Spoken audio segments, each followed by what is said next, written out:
اعوذ باللہ من الشیطان الرجیم بسم اللہ الرحمن الرحیم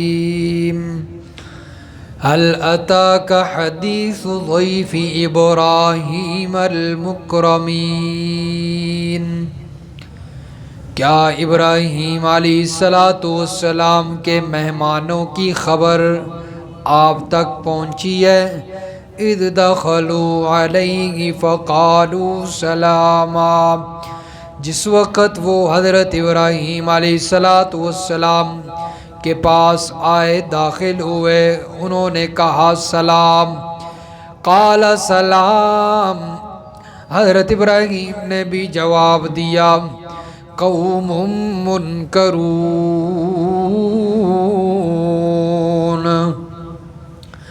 وہ عجیب لوگ معلوم ہوتے تھے، اجنبی لوگ۔ فراغ الی اہلہ فجاء بعجل سمین، حضرت ابراہیم علیہ السلام اپنے گھر والوں کی طرف چلے گئے، بس لے آئے بھنا ہوا ایک بچڑا۔ فَقَرَّبَهُ إِلَيْهِمْ قَالَ أَلَا تَأْكُلُونَ، ان کے قریب کرتے ہیں اور انہوں نے نہیں کھایا، تو حضرت ابراہیم نے کہا کھاتے کیوں نہیں ہو؟ فَأَوْجَسَ مِنْهُمْ خِيفَةً، حضرت ابراہیم علیہ السلام نے ان کی وجہ سے دل میں ڈر محسوس کیا۔ قالوا لا تخف، فرشتوں نے کہا ڈریے نہیں۔ وبشروا بغلام علیم، حضرت ابراہیم علیہ السلام کو انہوں نے خوشخبری دی ایک لڑکے کی، بیٹے کی جو عالم ہوگا۔ فَأَقْبَلَتِ امْرَأَتُهُ فِي سَرَّةٍ، حضرت ابراہیم علیہ السلام کی بیوی بولتی ہوئی آئی۔ فَسَكَّتْ وَجْهَهَا، اپنے ماتھے پر اپنا ہاتھ مارا۔ وَقَالَتْ عَجُوزٌ عَقِيمٌ، کہنے لگی میں تو بڑھیا بھی ہوں، بانجھ بھی ہوں، کیسے ہوگا؟ قالوا کذالک، فرشتوں نے کہا اسی طرح۔ قال رب کی، تیرے پروردگار نے کہا ہے، انہ هو الحکیم العلیم، بے شک وہی اللہ بڑا حکمت والا ہے، خوب جاننے والا ہے۔ سبحان ربک رب العزت عما یصفون، وسلام علی المرسلین، والحمد للہ رب العالمین۔ اللہم صل علی محمد وعلی آل محمد کما صلیت علی ابراہیم وعلی آل ابراہیم انک حمید مجید۔ اللہم بارک علی محمد وعلی آل محمد کما بارکت علی ابراہیم وعلی آل ابراہیم انک حمید مجید۔ سورۃ الذاریات کی آیت نمبر 24 سے لے کر آیت نمبر 30 تک تلاوت کی گئی ہے۔ گزشتہ درس میں اللہ تبارک و تعالی نے فرمایا قیامت ضرور بضرور آئے گی، اور اس پر اللہ نے مختلف قسم کے دلائل پیش کیے، جن میں سے گزشتہ درس میں دلیل تھی زمین۔ فرمایا زمین بھی قیامت پر دلیل ہے، اور بھی اس کے اندر اللہ کی وحدانیت کی بڑی نشانیاں موجود ہیں، قدرت کے دلائل۔ اسی طرح فرمایا تمہارا اپنا وجود تم خود بھی اس پر دلیل ہو، انسان خود بھی اس بات پر شاہد اور دلیل ہے کہ اللہ تعالیٰ قیامت کو دوبارہ انسان کو دوبارہ زندہ کریں گے قیامت قائم کر کے، اور بھی اس کے اندر بڑے دلائل ہیں۔ تو انسان کا وجود، انسان خود قدرت کے دلائل پر دلیل ہے۔ اس میں سے ایک نمونہ اللہ نے اس واقعے میں ذکر کیا حضرت ابراہیم علیہ السلام کے۔ آج کی آیات میں جو واقعہ ذکر ہے، فرمایا حضرت ابراہیم علیہ السلام کے پاس جو مہمان آئے ہیں ان کی خبر نہیں آپ تک پہنچی۔ حضرت ابراہیم علیہ السلام کے پاس مہمان فرشتے آئے تھے، ان کا ذکر ہو رہا ہے۔ قصہ کیا تھا، کیا ہوا، واقعہ کیسے وہ آئے؟ اذ دخلوا علیہ فقالوا سلاما، فرمایا جس وقت وہ حضرت ابراہیم علیہ السلام کے پاس آئے، داخل ہوئے، انہوں نے کیا کہا؟ سلام، سلام کیا، السلام علیکم ورحمۃ اللہ وبرکاتہ۔ حضرت ابراہیم علیہ السلام نے کہا قال السلام، وعلیکم السلام ورحمۃ اللہ، جواب دیا۔ قوم منکرون، فرمایا کہ بڑے عجیب اور اجنبی لوگ معلوم ہوتے تھے۔ حضرت ابراہیم فرماتے ہیں آج تک میں نے دیکھے نہیں تھے۔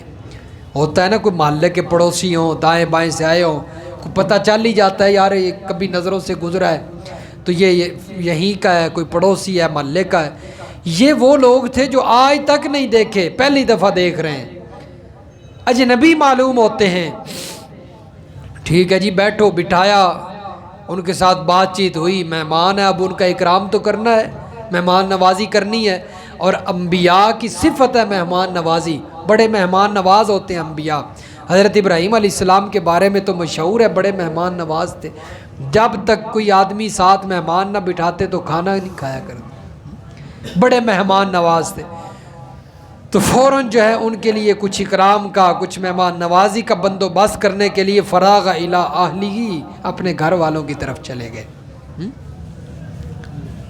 اپنی بیوی کے پاس گئے، الی اہلہ، اہل کا لفظ ذکر کیا اللہ نے یہاں پر، اور اس سے مراد بیوی ہے، اس سے مراد کیا ہے؟ تو اہل بیت جو ہوتے ہیں وہ گھر والیاں ہوتی ہیں، پھر باقی افراد جو گھر کے ہیں وہ مراد ہوتے ہیں۔ سب سے پہلے جو، اب دیکھیں یہاں پر حضرت ابراہیم علیہ السلام کا ذکر چل رہا ہے، تو آگے آپ واقعہ سنتے ہیں تو اس بیوی سے کون؟ حضرت سارہ مراد ہیں، ان کی ابھی اولاد ہی نہیں ہے، اولاد کی تو خوشخبری لے کر آئے ہیں فرشتے۔ تو حضرت ابراہیم اہل کے پاس گئے اندر، تو اندر کون تھا؟ صرف بیوی تھی، تو بیوی کو اہل کہا ہے قرآن نے۔ تو اہل بیت سے مراد سب سے پہلے گھر والی ہوتی ہے۔ فجاء بعجل سمین، اندر بچڑا بناتے رہے، کھانا شانا تیار کرتے رہے، موٹا تازہ بچڑا فربا تیار کر کے لے آئے ان کے پاس۔ فقربہ الیہم قال الا تاکلون، ان کے قریب کیا، لو جی کھانا کھاؤ، تمہارا اکرام ہے، مہمان نوازی ہے۔ تو وہ نہیں کھا رہے تھے، فرشتے نہیں کھا رہے تھے۔ الا تاکلون، حضرت ابراہیم نے کہا کیا وجہ، کیوں نہیں کھاتے ہو؟ فاوجس منہم خیفہ، جب انہوں نے کھانے سے انکار کیا نا، حضرت ابراہیم علیہ السلام ڈر گئے، کیونکہ اس وقت ایک ایسا دور تھا کہ جس گھر کا کوئی نمک کھا لیا کرتا تھا تو وہ گھر والے اس سے بے پرواہ ہو جاتے تھے کہ یہ اب ہمیں کوئی نقصان نہیں پہنچائے گا۔ اب یہ نمک نہیں کھا رہے یہ مہمان، حضرت ابراہیم خوفزدہ ہو گئے، ڈر گئے کہ میرا نمک نہیں کھا رہے تو پتہ نہیں مجھے کوئی نقصان ہی نہ پہنچانے آئے ہوں، کیونکہ اس وقت لوگوں کے دلوں میں انسانیت موجود تھی کہ جس کا نمک کھایا اس کے ساتھ بے وفائی نہیں کیا کرتے تھے۔ آج تو لوگ جناب میٹھا بھی کھایا ہے، نمک بھی کھایا ہے، تو بس ڈانگ بھی اس نے ہی مارنا ہے، جس کا نمک کھاتے ہیں ڈانگ بھی اسے ہی مارتے ہیں، بے وفائی بھی اسی کے ساتھ کرتے ہیں۔ لیکن اس وقت اچھا دور تھا، انسانیت تھی دلوں میں۔ حضرت ابراہیم ڈر گئے کہ یہ میرا نمک بھی نہیں کھا رہے، پتہ نہیں کوئی مجھے نقصان نہ پہنچانا ہو۔ قالوا لا تخف، انہوں نے جب حضرت ابراہیم علیہ السلام کے چہرے سے آثار دیکھے نا کہ یہ تو ڈر رہے ہیں، پتہ چل جاتا ہے بندہ ڈر رہا ہو، پسینہ بھی آ جاتا ہے، ویسے بھی چہرے سے محسوس ہو جاتا ہے یہ گھبرا رہا ہے۔ انہوں نے کہا لا تخف، ڈریے نہیں۔ وبشروہ بغلام علیم، ہم اللہ کے قاصد ہیں، اللہ کے بھیجے ہوئے ہیں، اور آپ تک بیٹے کی خوشخبری پہنچانے آئے ہیں۔ آپ تک کیا پہنچانے آئے ہیں؟ بیٹے کی خوشخبری۔ اب یہاں پر دیکھیے اللہ تعالیٰ نے اس واقعے میں کئی مسئلے واضح فرمائے ہیں، بیان کیے ہیں۔ پہلی بات کہ حضرت ابراہیم علیہ السلام کھانا پکانے چلے گئے، پھر کھانا پکا کر لے بھی آئے، ان کے آگے بھی رکھتے ہیں۔ اب ان کے سامنے فرشتے بیٹھے ہوئے ہیں، اوجل نہیں ہے، پردے کے پیچھے نہیں ہے، سامنے بیٹھے ہوئے فرشتے، لیکن ہیں انسانی شکل میں۔ تو حضرت ابراہیم کو پتہ نہیں چلا کہ یہ فرشتے ہیں یا انسان ہیں۔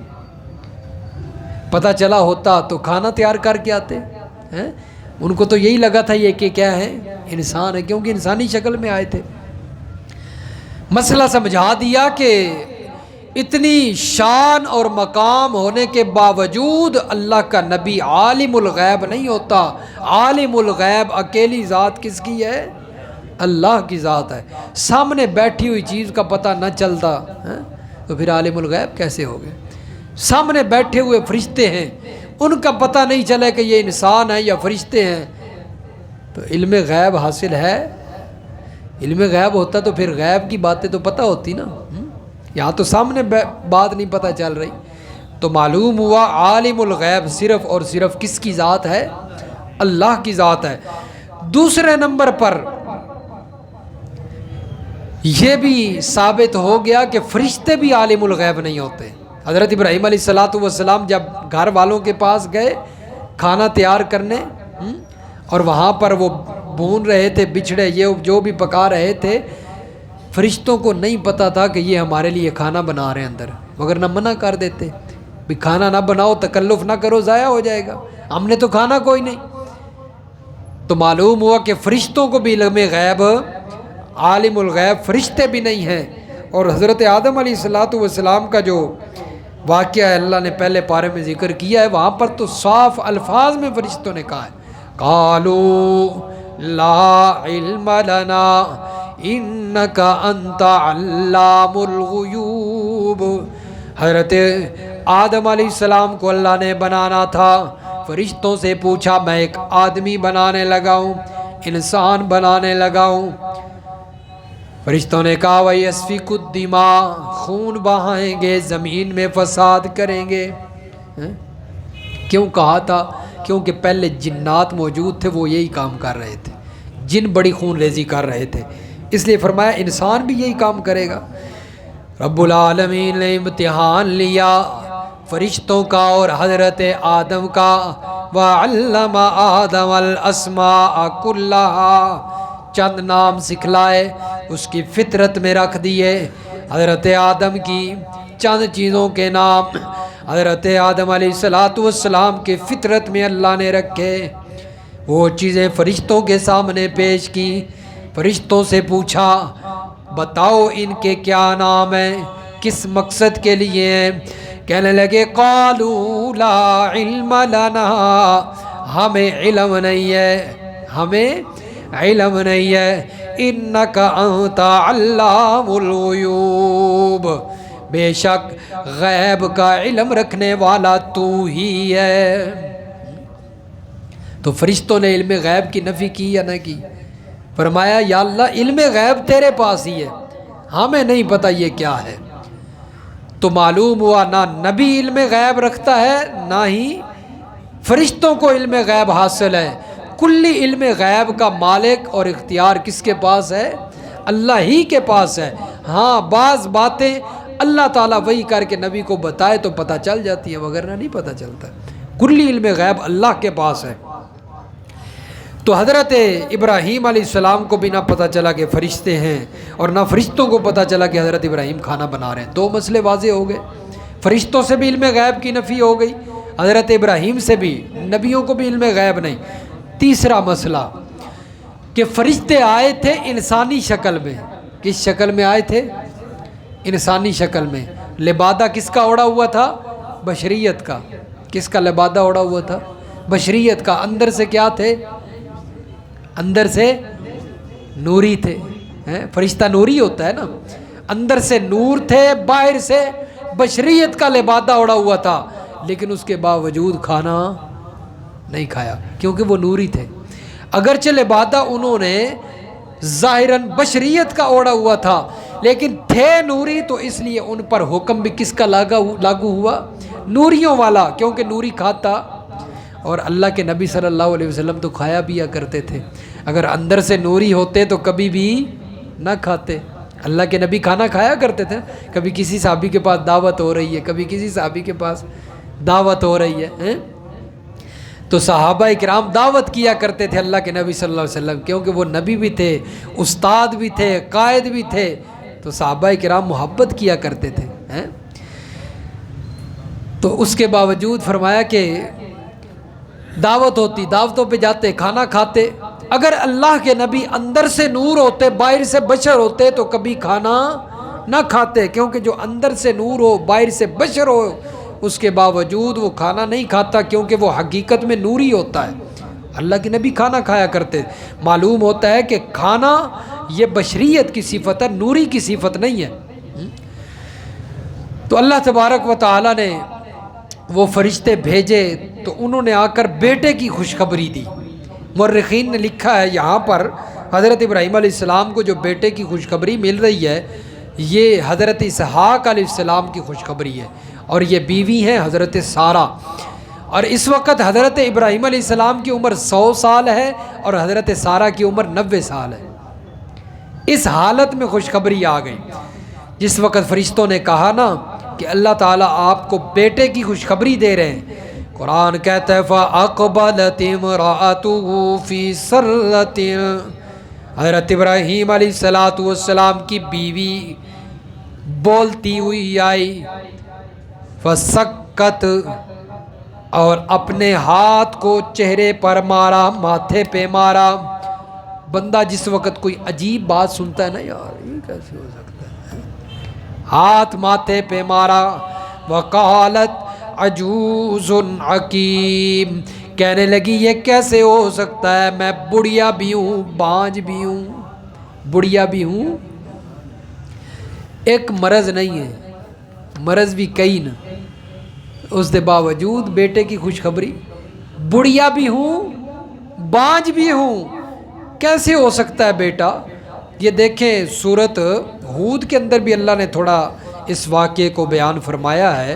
12ویں پارے کی سورت ہود ہے اور اس کی آیت نمبر 70 ہے، صفحہ نمبر 277، صفحہ نمبر 277۔ اور وہاں پر صرف حضرت سارہ کی کمزوری کا ذکر ہے، یہاں پر حضرت ابراہیم علیہ السلام کی کمزوری کا بھی ذکر ہے، دونوں کی کمزوریاں بیان کی جا رہی ہیں۔ صفحہ 277 سورت ہود، آیت نمبر 69 ہے، یہاں سے رکوع شروع ہو رہا ہے۔ وَلَقَدْ جَاءَتْ رُسُلُنَا إِبْرَاهِيمَ بِالْبُشْرَىٰ قَالُوا سَلَامًا، ہمارے قاصد، ہمارے بھیجے ہوئے پیغامبر، پیغام لانے والے ابراہیم کے پاس آ گئے، خوشخبری لے کر آ کر کہنے لگے سلامن، سلام کیا۔ اور یہ بھی مسئلہ واضح ہو گیا کہ جب بھی کسی کے پاس جاؤ تو پہلے جا کر سلام کرو۔ قال سلام، جو سلام کرے اس کا جواب بھی دو، منہ بنا کے نہ بیٹھے رہو، سلام کا جواب بھی۔ بعض بندوں کی عادت ہوتی ہے، کوئی بیچارہ سلام کر دے نا گزرتے ہوئے، سلام کا جواب دینا گوارا نہیں کرتے، بھی زبان ہل رہی ہے تھوڑی، اس نے تم پر سلامتی بھیجی ہے تم بھی بھیج دو، بخل تو نہ کرو۔ حضرت ابراہیم نے جواب دیا، فَمَا لَبِثَ جَاءَ بِعِجْلٍ حَنِيذٍ، دیر نہیں لگائی، جلدی سے گئے اور بچھڑا بھون کر لے آئے۔ فَلَمَّا رَأَىٰ أَيْدِيَهُمْ لَا تَصِلُ